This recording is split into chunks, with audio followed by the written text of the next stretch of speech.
Ladies, gentlemen, let the show begin. Alright, do you like video games? And I know you do. What about entertainment? We got that too. Video game, I'm on a video game. Video game, oh, what's the name? Video Game Armada. This is one John the Gamer Boss Bronze. Any information on per true backlash? Guess what? We're back with yet another Let's Discuss of an E3 press conference, and today we're talking about Square Enix. Boy, Square Enix, you are just as game hungry as Nintendo, but that's later. Oh yeah, they really impressed me for the number of games they had. Sure, some of them are already established games that, just came out and just highlighting for, like, say, aren't available for this console, or, oh, here's a new DLC. But hey, that still proves work, and they care about other things other than the PlayStation family. For the longest time, they were focusing on the PlayStation, and that wasn't fair. So now they're diversifying, as they should, to other consoles that may need a little loving, like Switch, or, dare I say, the Xbox. I know the Xbox is an American gaijin product, but come on. I would like to have some Square Enix love for that console too sometimes. But enough me fussing. Let's start. I'll start this time with something simple and I don't really care for. Life is Strange 2, or all I like to know, emo Telltale's game, where you play, as far as I know, a big brother to a little brother who has psychic powers, and of course bad stuff happens, and they're on the run from Johnny Law. I again don't know this game so much, never played it, but have watched a few people play it up to a certain point, and it looks interesting enough, but Life is Strange was boring. Life is Strange 2 seems to be very boring as well. So I have no interest in this whatsoever. Backlash. Thoughts? Well, like what I learned about Life is Strange, it's fine. It's like a slice of life video game mixed with psychic powers. It looks interesting enough. I've never gotten into the first Life is Strange. Life is Strange 2 really isn't going to hook me. But it's going to be I know. We work hard for you people out there. Getting all tired and stuff. We just ordered dinner after all. Yeah, so honestly, it's not for me, but I know everyone who else plays is going to have a good time with it. So I think that it's a good start, Good. Well, you definitely think it's going to be it's a good thing, eh? Yeah, not for us, but I know people who like Life is Strange, they'll be appreciative of it. I suppose. Well, anyway, moving on, your turn for the pick. Well, let's get two for out of the way. Square. Well, actually, no. Let's start with the fact that they're releasing two Frontier Saga games that they did not release beforehand. My name's blanking on which of those two are. Let me see. Saga Starlight Grace. And what? It's Romantic Saga 3.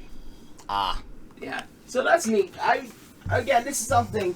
It looks pretty unique. I might give it a shot, I do remember the one Saga game I really remember is Saga Frontier. Oh, yeah. That was good times.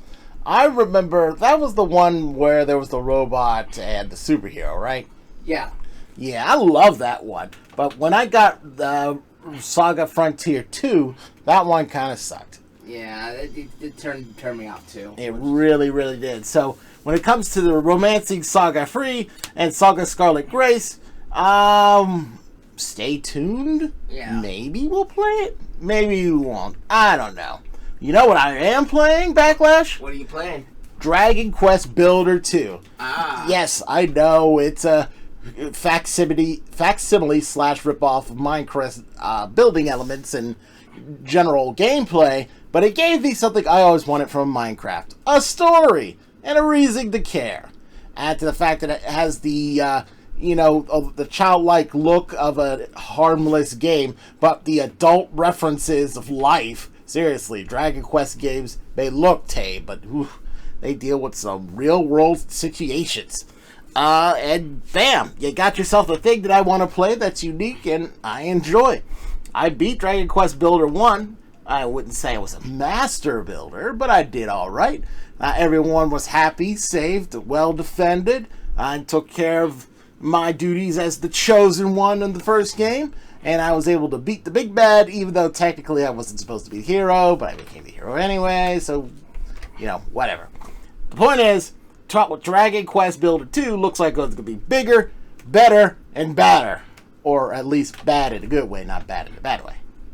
Alright, well, that's pretty good. Well, what about the other Dragon Quest announcement? Oh, there are so many, it's crazy. So, that was the... trying to get the number. Are you talking about Dragon Quest Definitive S Edition? Yes, that looks like fun. But I understand you have a lot on your plate as the one true Omni game. Tell me about it. Thanks to the Microsoft press conference, I'm back playing Borderlands 2. I'm playing Borderlands right now. And there are games. There are Epic games. And then there are Dragon Quest games. Those things are beyond epics. I've tried to tackle multiple of those bad boys. I think I only beat one. Back in the old Game Boy Color era. Whew, those things are huge. So, from what I can understand from this definitive edition, I would literally get no sleep. And I wouldn't be able to earn money to buy games.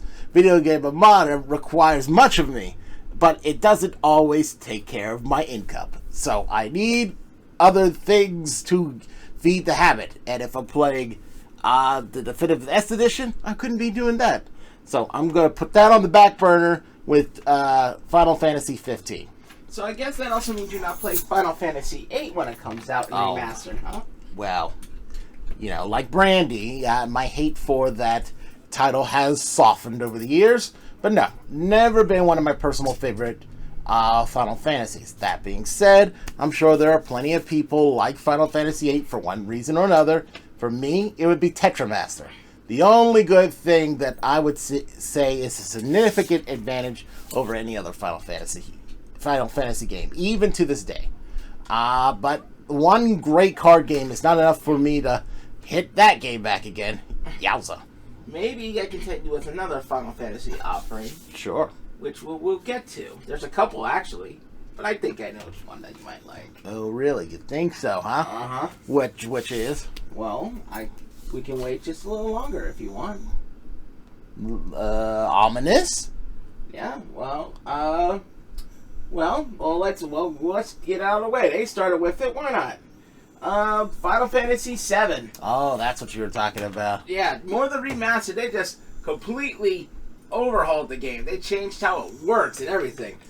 It went from turn-based to real-time quickly with a lot of good turn-based elements, similar to Fallout. They also announced Tifa, Lockhart, and everyone lost their mind. Yeah, because people are wondering if this is going to be their Tifa or some pretender Tifa that no one wants at all. Yeah. I'm glad to say she looked fun and fought well too. So, yeah, one more for the good guys.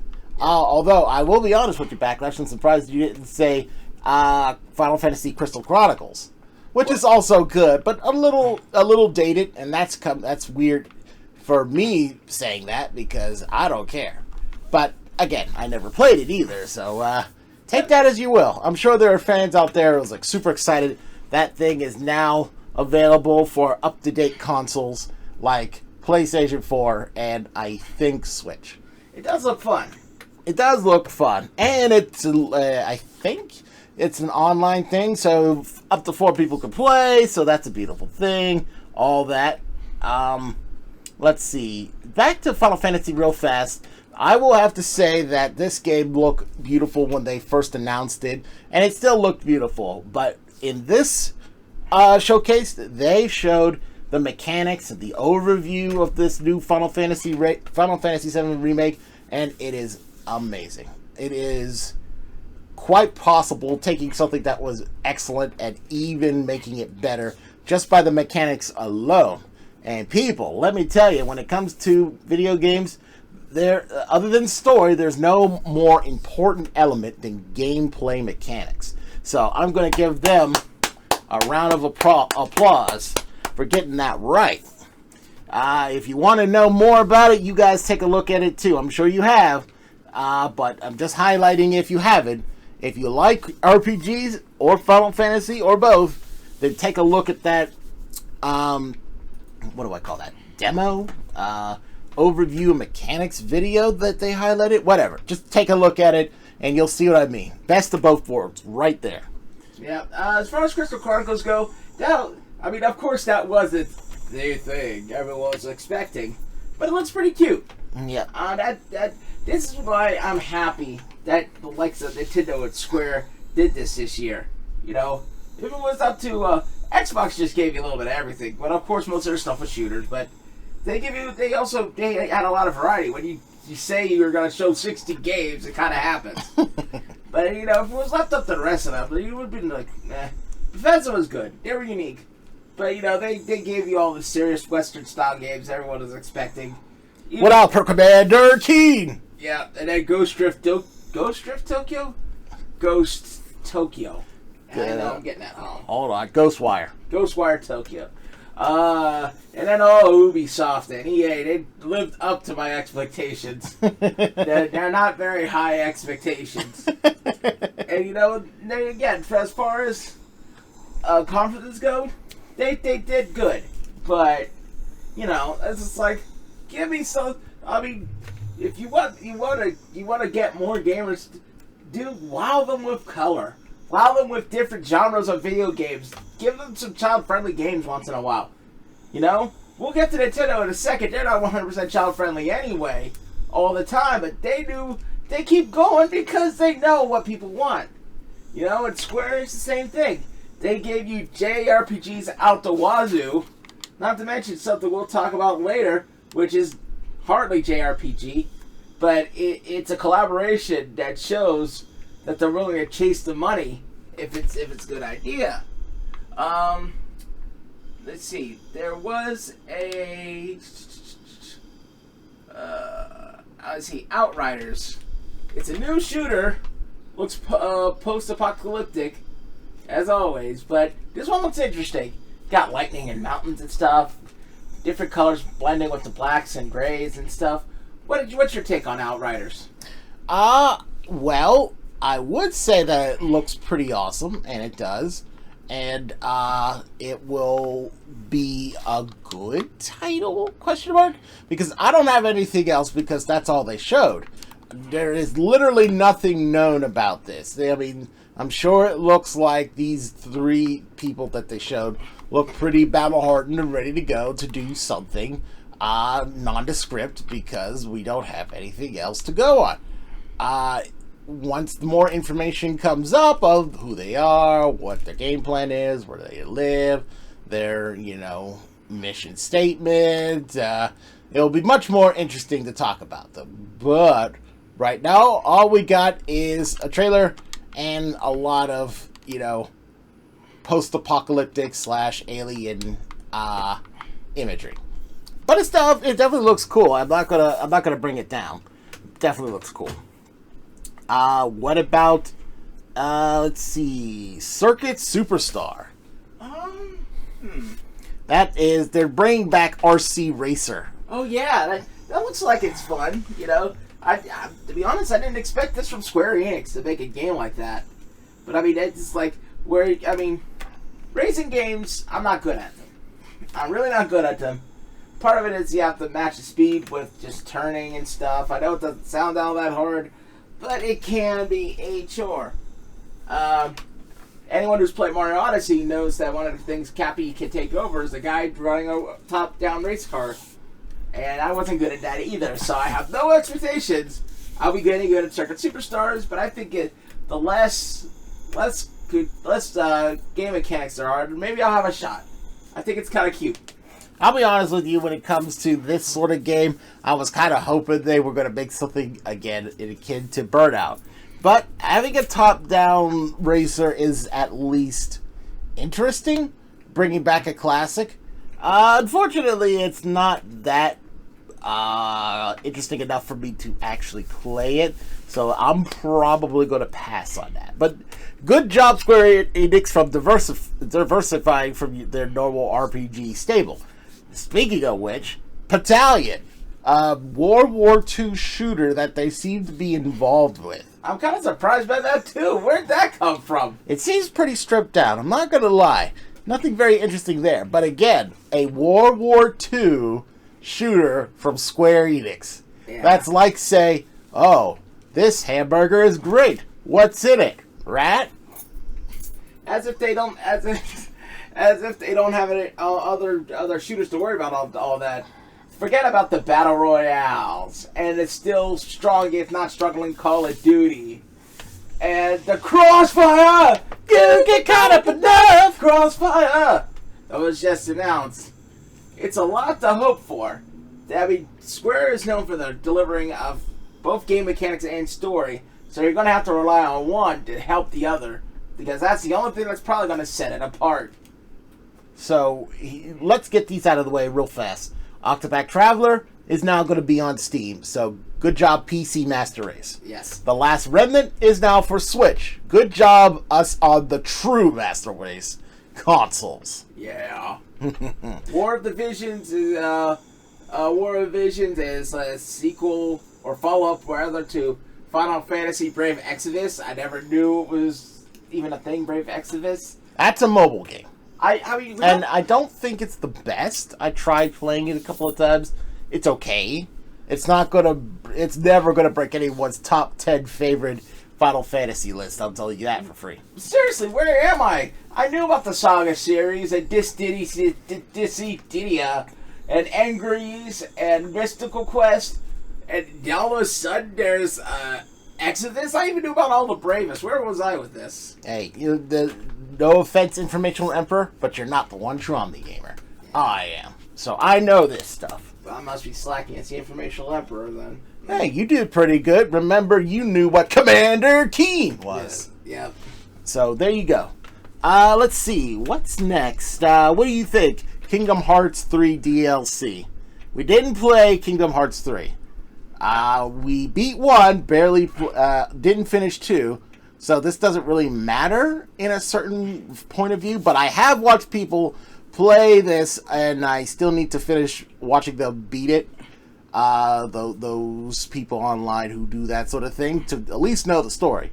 But we'll see how good the DLC is once I watch them play that too. Yeah. So I mean, it's good. I mean, we've been keeping on Kingdom Hearts a little bit, but we haven't been playing it a lot. Yep. The first two were great. This one is probably good too. It's fine. It's fine. There's nothing wrong with it.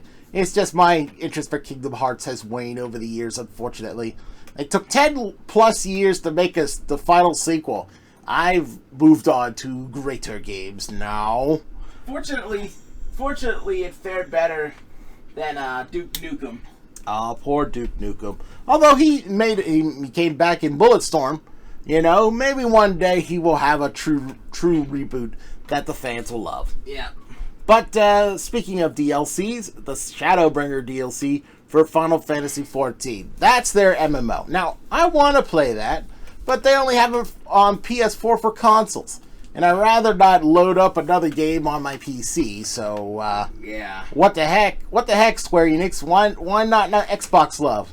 Why no Switch love? This is what I'm talking about. You got to diversify your heavy hitters. Be fair. Let me tell you something. What I've been hearing about Sony lately, well, I don't think that'll apply to Final Fantasy XIV, but still, it's not good. Yeah. Now, there's something else about, there's another game that showed up that I didn't expect, and maybe that's a fault on my end for not doing enough research, but Dying Light 2. How about that? They have a hand in that, along with Techland. That's going to be neat. Like I said in a previous discussion video, or audio, podcast, whatever, I missed out on the first Dying Light game, and I said, hey, this is pretty neat, but didn't have the time or the gumption, motivation to get it. This time, I'm going to play Dying Light 2, and I'm going to be a super sweet zombie hacking vigilante that's going to change the world around me because I'm awesome. And I'm going to change it for the better. What do you think about that? It's good to see Dying Light come back.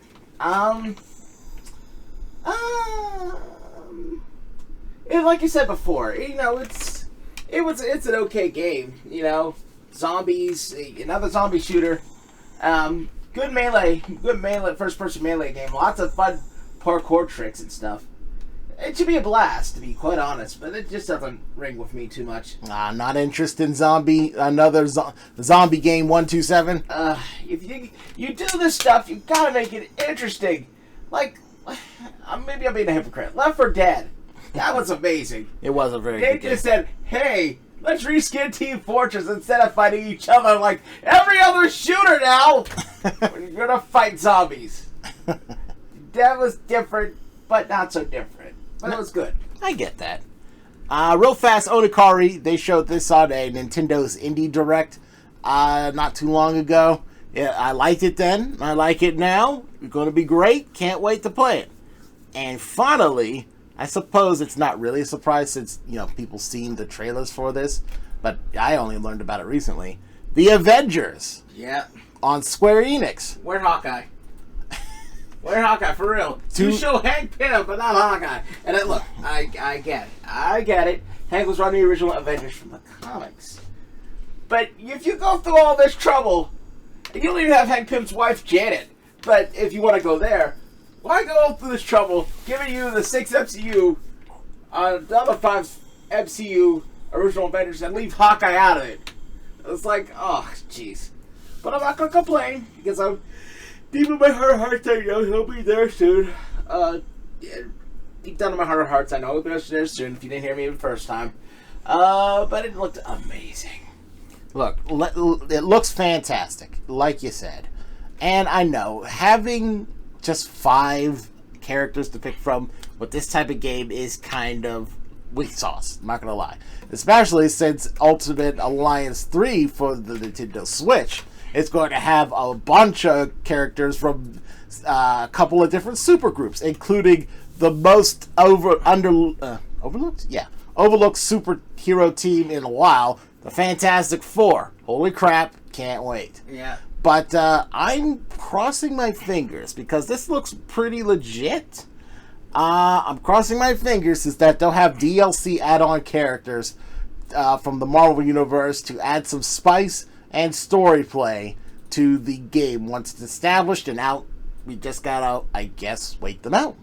Yeah. So on the whole, I give this another pass. Again, like Ubisoft, certain games that I don't care about are highlighted, but I know that they're good enough games. I know they're interesting to people with a certain point of view, and I can't fault them because they weren't lazy about it.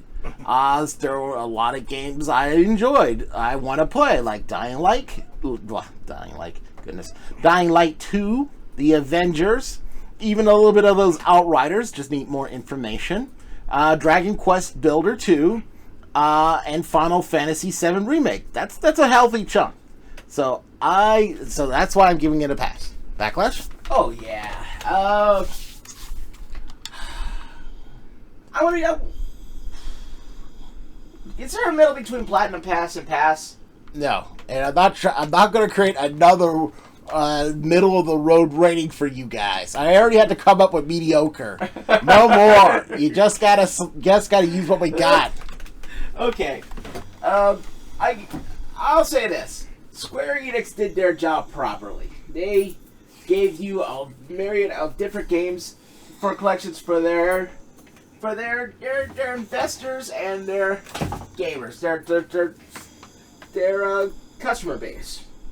And for that, for that alone, it deserves a pass. It doesn't get a platinum pass because I wasn't get hype every single moment of the day. It's not fair, but what can you do? As it stands now, Xbox still reigns supreme. Agreed. But we did watch one more conference. Oh yes, we did. We'll see if consensus can come to agreement on that. Oh yes, but not today, because this is the end of the discussion involving Square Enix. That discussion is in another day. But until that day comes, this is what Drum the Gamer Boss Bronze. And the Informational Emperor True Backlash. Telling you to once again stay tuned for the next Video Game Armada transition. transmission. Can't talk today. Till then, though, folks, take care. Peace, y'all.